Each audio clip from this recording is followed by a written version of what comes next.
kabar semuanya? Semoga kalian semua sehat. Kali ini si Bray akan membahas alur cerita film yang sangat menarik, apalagi film ini mendapat rating cukup tinggi menurut IMDb. Oke, tidak usah berlama-lama, bagaimana alur ceritanya? Mari kita saksikan sampai. Sudah, сядь.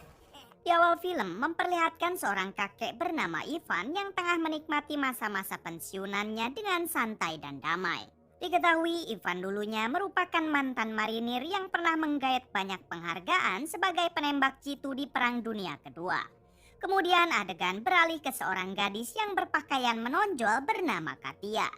Katia ini ternyata cucu dari si kakek Ivan. Selama ini Katia tinggal berdua dengan Ivan karena ayah Katia sudah meninggal sementara ibunya sudah kawin lagi dan sekarang berada di luar negeri. Kehidupan damai Ivan seketika akan berubah setelah kehadiran tiga pemuda begundal ini. Mereka bertiga merupakan anak-anak orang kaya yang selalu berbuat onar di wilayahnya. Saat mereka bersantai di apartemen milik salah satu dari mereka, tiba-tiba Katia berjalan pulang setelah membeli beberapa jengkol di pasar. Kebetulan dua orang dari mereka merupakan teman sekolah Katia dan mereka meminta Katia untuk menunggu sebentar. Saat dua orang itu menghampiri Katia, mereka meminta Katia mampir sebentar untuk mengobrol. Awalnya Katia menolak karena jengkol yang barusan ia beli akan segera disemur.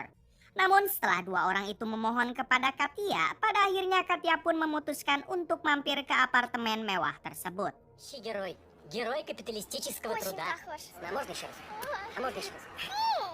Ketika sudah di dalam, salah satu dari mereka yang bernama Isro terlihat terus menuangkan minuman alkohol untuk Katia. Katia mencoba menolak karena Katia hanya biasa minum marimas. Namun setelah mereka desak, pada akhirnya Katia mau meminum minuman tersebut. Di sini mereka juga meminta Katia untuk menyanyikan sebuah lagu ulang tahun karena kebetulan Isro pemilik apartemen ini sedang berulang tahun. Namun saat Katia sedang menyanyikannya, diam-diam salah satu dari mereka yang bernama David menuangkan obat ke dalam minuman Katia. Setelah Katia meminumnya, saat itu juga kepala Katia menjadi pusing. Katia sempat ingin pergi dari tempat ini, namun David langsung berusaha mencegahnya. Hingga kemudian Katia pun diperkaos oleh mereka secara bergantian. Пошла! Ребята, вы что? Что? Ты домой пойдешь к бабушке, дедушке. Setelah puas, mereka membiarkan Katia pulang dengan perasaan hancur hati. David juga sempat memberikan beberapa uang untuk Katia dan menyuruh Katia agar melupakan kejadian ini. Ketika sudah di luar, Katia pun segera membuang uang pemberian David tadi karena harga diri Katia tidak sebanding dengan uang berapapun. Setelah itu, salah satu dari mereka yang bernama Vadim sempat merasa bersalah kepada Katia. Namun Isro dan David mengatakan kalau semuanya akan baik-baik saja. Sesampainya di rumah dalam keadaan hancur hati, Katia memberitahukannya kepada Ivan kalau ia baru saja diperkaos oleh ketiga pemuda begundal yang merupakan tetangganya sendiri. Katia menyebutkan kalau mereka adalah Isro, David, dan Vadim. Seketika Ivan merasa sangat sakit hati setelah mendengar dan melihat darah keluar dari Miss Katia. Ivan yang tidak mau tinggal diam mengetahui cucunya diperlakukan biadab seperti itu, ia pun langsung berencana akan membunuh mereka bertiga. Namun saat akan menyambangi mereka, tiba-tiba Ivan dihentikan oleh salah seorang polisi yang juga merupakan tetangga Ivan. Polisi ini bernama Robbie. Robbie yang paham betul dengan kebrutalan Ivan di masa lalu, ia pun mencoba bertanya baik-baik kepada Ivan. Ivan mengatakan kalau ia sangat tidak terima karena tiga orang begundal telah memperkaos cucunya. Robbie berusaha menenangkan Ivan serta meminta Ivan untuk tidak berbuat kebrutalan dan masalah ini akan ia coba selesaikan dengan cara hukum yang berlaku. Kemudian Robbie bertanya di mana Katia sekarang. Ivan mengatakan kalau Katia terus mendekam di kamar mandi dalam keadaan terpuruk. Robbie menyarankan Ivan agar Katia tidak menghapus lukanya supaya bisa dijadikan bukti. Robbie juga berjanji akan membantu Ivan dalam menangani kasus tersebut. Pada akhirnya Ivan bersedia mempercayakan kasus cucunya kepada Robbie. Setelah itu Robbie segera melaporkan kejadian ini kepada atasan Robbie yang merupakan kapten polisi. Saat itu juga si kapten dan para polisi menggerebek apartemen tersebut. Si kapten membuka baju dan berpura-pura menjadi seorang pemabuk agar mereka mau membuka pintunya. Setelah pintunya dibukakan, inilah yang terjadi. Kemudian para polisi segera menggeledah dan menangkap mereka bertiga. Fadi mencoba menakut-nakuti si kapten dengan mengatakan kalau ia adalah anak jenderal. Akan tetapi si kapten tidak peduli karena hukum harus tetap ditegakkan. Si kapten juga sempat menginterogasi Isro dan David. Понимаете? Повторяю вопрос, кто первый? Дело в том, что твои сраные подельники... Setelah itu mereka menemukan sebuah kain yang masih ada bercak darah Katia sehingga para begundal ini sudah tidak bisa lagi berkutik. Saat mereka akan dibawa ke kantor polisi, tiba-tiba datang ayah Vadim yang merupakan seorang jenderal. Di sini si jenderal mengajak berdamai si kapten dengan diiming-imingi sejumlah uang. Namun si kapten menolak dan tetap akan membawa para pemuda begundal itu ke kantor polisi. Hingga si jenderal kembali merayu si kapten dengan diiming-imingi uang dan naik jabatan. Pada akhirnya si kapten setuju dan ketiga pemuda itu dianggap tidak bersalah. Это Катя вешалка? Di sisi lain, Ivan sendiri masih menunggu perkembangan kasus Katia. Sementara Katia nampak sangat depresi dan masih sering mendekam di dalam kamar mandi. Ivan yang takut kalau Katia sampai lupa diri dengan mengakhiri hidupnya sendiri. Ia pun mencoba memanggil dokter psikiater untuk mengecek kejiwaan Katia. Si dokter yang telah memeriksanya mengatakan kalau kejiwaan Katia baik-baik saja dan tidak lama lagi ia akan segera pulih. Beberapa hari kemudian, Ivan mendapat telepon dari anaknya yang mengatakan kalau si anak akan berkunjung ke rumah. Hal tersebut langsung Ivan beritahu kepada Katia kalau anak Ivan yang merupakan ibu kandung Katia akan berkunjung ke sini. Namun Katia tampak tidak peduli karena masih dalam keadaan depresi. Kemudian Ivan mengajak Katia pergi ke kantor polisi untuk menanyakan kelanjutan kasusnya. Katia sendiri sempat menolak dan ia ingin melupakan kejadian ini. Katia tidak mau kalau sampai semua orang tahu kalau Katia sudah tidak lagi suci. Akan tetapi Ivan tetap memaksa karena keadilan harus ditegakkan dan para begundal itu wajib mendapatkan hukuman yang setimpal. Singkat cerita, Katia dan Ivan pun pergi ke kantor polisi. Katia masuk ke dalam ruangan penyidik sementara Ivan menunggu di luar. Di dalam, Katia malah dipojokkan oleh penyidik dengan menganggap kalau Katia lah yang merayu ketiga pemuda itu demi mendapatkan uang. Artinya si penyidik ini menganggap Katia adalah seorang pelacur. Mendengar hal tersebut tentu hati Katia menjadi semakin hancur dan sakit hati. Ternyata si jenderal sebelumnya sudah menyogok orang ini untuk membalikan fakta agar Katia dan kakeknya berhenti mempermasalahkan kasus ini. Скажите мне, зачем мне это надо? Отвечу. А Чуханова Бориса вы давно знаете? Я могу идти? Обиделись. Напрасно. Ketika sudah di rumah, Ivan sangat kecewa kepada kepolisian ditambah Katia yang semakin depresi setelah mereka pergi ke kantor polisi. Ivan yang tidak mau menyerah begitu saja, ia pun berencana akan membawa kasus ini langsung ke pengadilan. Keesokan paginya, Ivan yang baru saja membeli sarapan di luar, dibuat tambah sakit hati saat melihat ketiga pemuda itu sedang abok santai sambil cungar-cengir di pinggir jalan. Ivan yang terus menatap tajam ke arah mereka, sontak mereka pun bertanya kenapa kakek tua bangka ini menatapnya seperti itu. Ivan menjawab kalau ia sedang melihat setan berwujud manusia. Singkat cerita, Ivan mendatangi kantor pengadilan berharap lembaga ini bisa membantu membereskan kasus cucunya. Ivan juga terlihat berpakaian lengkap marinir dengan berbagai emblem penghargaan yang pernah ia terima dulu. Dengan begitu, Ivan berharap jaksa masih mau menghargainya sebagai pahlawan bangsa. Namun sayangnya harapan itu tidak sesuai apa yang Ivan inginkan karena jaksa ini juga ternyata sudah disogok oleh si jenderal. Si jaksa mengatakan kalau pihaknya tidak bisa melanjutkan kasus Katia karena sudah jelas kalau Katia lah yang merayu pemuda itu untuk mendapatkan uang. Saat Ivan akan pergi, si jaksa mengatakan sebaiknya Ivan menasehati cucunya untuk berhenti menjadi pelacur. Jelas Ivan sangat marah mendengar omongan si jaksa ini. Ivan pun mengatakan kalau si jaksa lebih hina daripada pelacur karena telah menjual belikan keadilan dengan uang yang tidak seberapa. Dari sinilah Ivan merasa kalau lembaga hukum tidak bisa diandalkan dan Ivan akan membuat keadilannya sendiri. Ivan berencana akan membalas ketiga pemuda itu, namun masalahnya Ivan tidak mempunyai uang untuk membeli senjata. Kemudian Ivan langsung mendatangi calo tanah dan ia berniat menjual kebun miliknya. Красивая деревня, но дорога... Singkat cerita, Ivan berhasil menjual kebun tersebut walaupun dihargai sangat murah. Saat Ivan pulang ke rumah, Katia mengatakan kalau ia sangat khawatir dengan Ivan. Kemudian Katia memberitahu kalau tadi ada si jenderal yang datang meminta maaf serta memberinya segepok uang. Mendengar hal itu, Ivan sangat marah karena harga diri cucunya tidak sebanding dengan uang berapapun.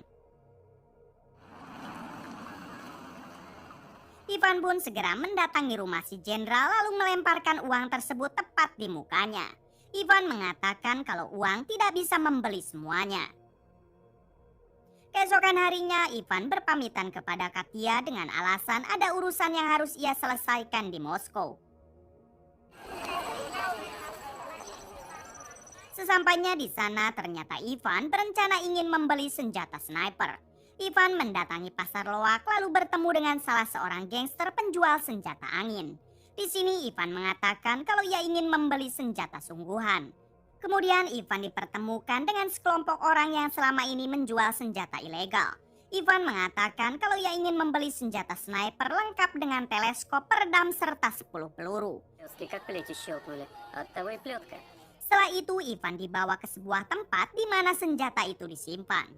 Di sini Ivan sedikit mengasah kemampuannya lagi dengan mencoba menembak.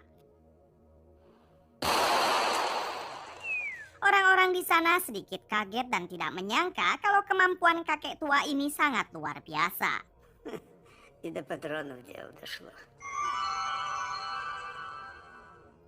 Saat sudah di rumah, terlihat Katia yang sekarang tampak lebih baik. Rupanya Katia sudah ikhlas dan membiarkan semua ini berlalu begitu saja. Akan tetapi Ivan sendiri tetap tidak akan tinggal diam karena keadilan harus ditegakkan, apalagi ini menyangkut harga diri keluarganya. Di sini Katia mengatakan kalau tadi pagi tetangganya menitipkan kunci rumah karena si tetangga akan pergi keluar kota untuk beberapa minggu. Mendengar hal itu, Ivan pun segera mengambil kuncinya lalu bergegas ke sana. Sesampainya di sana, ternyata rumah si tetangga berhadapan langsung dengan apartemen milik si pemuda. Ivan berencana akan melakukan aksinya di rumah ini. Saat Ivan kembali ke rumah, ternyata di sana ada Ibu Katia. Ibu Katia tidak lupa membelikan oleh-oleh baju kepada Ivan. Namun di sini Ibu Katia datang hanya untuk meminta uang kepada Ivan, apalagi ia tahu kalau Ivan baru saja menjual kebunnya. Ibu Katia juga tampak tidak memperdulikan apa yang telah terjadi kepada Katia. Hal tersebut membuat Ivan marah dan Ivan langsung menyuruh Ibu Katia kembali ke luar negeri. Malam berikutnya, diam-diam Ivan membawa senjata snipernya ke rumah si tetangga. Kemudian esok harinya, sambil menunggu kedatangan ketiga pemuda itu, Ivan berkumpul bersama teman-temannya agar tidak dicurigai. Tak lama terlihat ketiga pemuda yang baru saja datang ke apartemen. Ivan segera pergi ke rumah si tetangga melalui jalan belakang.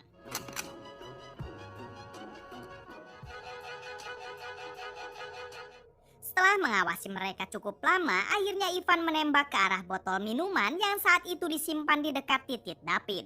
Hal itu dilakukan agar pecahan botol tersebut melukai titik David dan agar terlihat seperti sebuah kecelakaan. Alhasil burung yang dulu melukai hati cucunya kini benar-benar hancur dan sudah tidak bisa lagi digunakan. Kemudian Ivan segera membereskan tempat itu lalu kembali bergabung bersama teman-temannya. Tak lama kemudian datang ambulan untuk membawa David ke rumah sakit.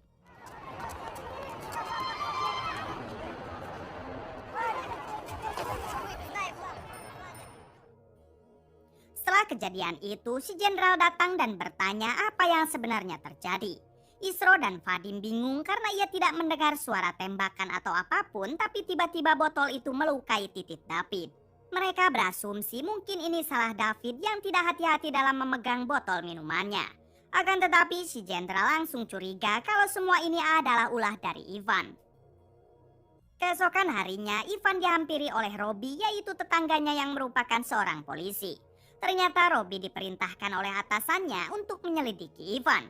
Robi mengatakan kalau ia sangat berharap Ivan tidak ada kaitannya dengan kejadian David kemarin. Beberapa hari kemudian memperlihatkan Isro yang baru saja dibelikan mobil baru oleh orang tuanya yang bekerja di luar negeri. Ivan pun memanfaatkan kesempatan ini untuk kembali melakukan aksinya. Hingga ketika Isro menyalakan mobil baru sambil menyetel musik yang keras, tiba-tiba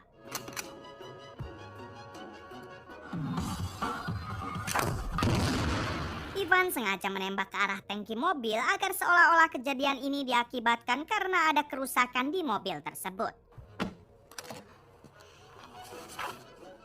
Kemudian Ivan segera pergi ke kerumunan yang saat itu tengah melihat kejadian itu. Isro sendiri mengalami luka bakar cukup parah termasuk menghanguskan titik peliharaannya.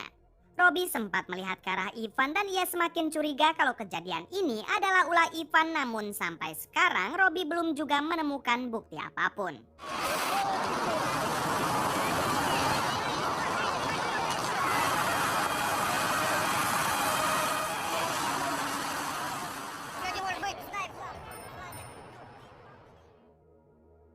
Adegan berpindah ke rumah si jenderal yang mana terlihat Vadim cukup syok dengan apa yang terjadi kepada kedua sahabatnya. Kemudian si jenderal mengatakan kalau ini pasti ulah Ivan yang ingin balas dendam. Dari itu si jenderal meminta Vadim untuk tetap mendekam di rumah karena target selanjutnya adalah Vadim. Mendengar hal tersebut, Vadim seketika menjadi takut tak karuan. Ia tidak mau nasibnya akan sama seperti David dan Isro. Vadim meminta ayahnya untuk segera turun tangan sebelum Ivan melakukan aksinya. Он проявляет разнообразие. Di sisi lain, Robi mendatangi rumah Ivan ketika Ivan sedang tidak ada di rumah. Robi beralasan kepada Katia kalau ia berkunjung hanya ingin melihat keadaan Katia. Katia mengatakan kalau sekarang ia sudah membaik dan sudah melupakan kejadian masa lalunya. Saat Robi melihat ke arah kunci, Katia langsung menjelaskan kalau kunci itu adalah kunci rumah milik tetangganya yang dititipkan karena si tetangga sedang keluar kota. Hingga saat Katia mengambil minuman, Robi segera mencari senjata sniper milik Ivan. Karena dengan senjata itu, Robi akan punya bukti kalau Ivan adalah pelakunya. Sayangnya, Robi tidak menemukan apapun di rumah tersebut. Sementara di rumah si jenderal, ia memberikan Vadim sebuah senapan untuk berjaga-jaga. Si jenderal juga berpesan untuk tidak ragu menembak jika Vadim melihat Ivan datang. Kemudian si jenderal mengajak para polisi korup untuk menggeledah rumah Ivan. Sesampainya di sana, si jenderal terus mencari senjata sniper Ivan namun tak kunjung menemukannya. Si jenderal mencoba bertanya baik-baik kepada Ivan di mana Ivan menyimpan senjatanya. Ivan mengatakan kalau ia tidak paham dengan apa yang si jenderal maksud. Tak lama datang tetangga Ivan yang baru saja pulang dari luar kota. Si tetangga meminta kunci rumah yang sebelumnya ia titipkan. Mendengar hal itu, si jenderal langsung curiga kalau senjata snipernya pasti ia simpan di rumah si tetangga. Saat itu juga si jenderal membawa Ivan menuju rumah si tetangga. Di sana si jenderal dan para polisi menggeledah rumah tersebut. Ivan dibuat sangat panik karena selama ini senjatanya itu disimpan di dalam lemari baju. Namun anehnya ketika lemari itu digeledah, ternyata senjatanya tidak ada di sana. Karena tak kunjung menemukan senjata tersebut, si jenderal memaksa Ivan untuk mengaku saja karena ia tahu Ivanlah yang melakukan semua ini. Si jenderal juga mengancam akan membunuh Ivan jika sampai terjadi apa-apa kepada Vadim anaknya. Ivan mengatakan kalau sekarang sudah terlambat. Mendengar hal itu, si jenderal dan para polisi bergegas ke rumah untuk menyelamatkan Vadim. Sesampainya di sana, si jenderal menggedor-gedor pintu namun anaknya tak kunjung membuka. Hingga si jenderal menembak pintu tersebut namun tiba-tiba ternyata yang menembak si jenderal adalah Vadim anaknya sendiri yang kini terkena gangguan mental akibat rasa ketakutannya. Keesokan harinya, Ivan dibawa masuk ke halaman rumah Robi. Di sini terungkap kalau yang memindahkan senjata Ivan dari rumah si tetangga adalah Robi. Waktu kemarin Robi sebenarnya mengambil kunci si tetangga dan sorenya Robi mengembalikan lagi kunci tersebut. Robi awalnya memang ingin menangkap Ivan. Namun Robby sadar kalau Ivan hanya ingin mencari keadilan untuk cucunya. Hingga akhirnya Robby memutuskan untuk membantu Ivan. Kemudian film pun tamat.